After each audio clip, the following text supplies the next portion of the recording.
A B C D ఒక సమాంతర చతుర్భుజం, దాని వైశాల్యం 100 చదరపు సెంటీమీటర్లు, పి అనేది దాని అంతరంలో బిందువు అయిన ట్రయాంగిల్ ఏపీబి ప్లస్ ట్రయాంగిల్ సిపిడిల వైశాల్యము కనుగొనుము అన్నాడు.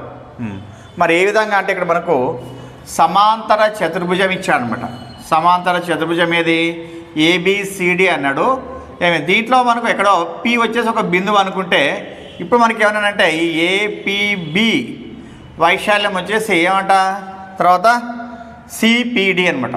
అంటే ఈ సిపిడి ఈ రెండింటి యొక్క వైశాల్యం అంటే triangle APB plus triangle CPD is equal to ఎంత అని చెప్పంటాడు. మనకు ఆల్రెడీ సమాంతర చతుర్భుజ వైశాల్యం వచ్చేసి ఏమన్నాడంటే 100 చదరపు సెంటీమీటర్లు అని చెప్పి ఇచ్చాడు. ఇచ్చి ఈ రెండు ట్రయాంగిల్స్ యొక్క ఏరియా ఎంత ఉంటుందా అంటే, మనం బాగా అబ్జర్వ్ చేసినామంటే ఈ రెండు ట్రయాంగిల్స్ ఏం చేస్తున్నాయి, మనకు ఈ సమాంతర చతుర్భుజం యొక్క వైశాల్యంలో సగాన్ని ఆక్యుపై చేస్తున్నాయి. కాబట్టి సింపుల్గా ఏమని చెప్పొచ్చు అంటే మనము దీన్ని 100/2 అని చెప్పొచ్చు. అంటే ఈ మొత్తం వైశాల్యంలో బై 2 చేసినామంటే అయిపోయింది. ఎంత? 50 చదరపు సెంటీమీటర్లు అని చెప్పని అర్థం. మరి ఎన్నో ఆప్షన్ అంటే మనకి ఇక్కడ first option is the right answer అనమాట. దీనికి ఇక్కడ మనం ఏం మళ్ళీ ఫార్ములా వేసుకొని చేయాల్సిన అవసరం లేదనమాట.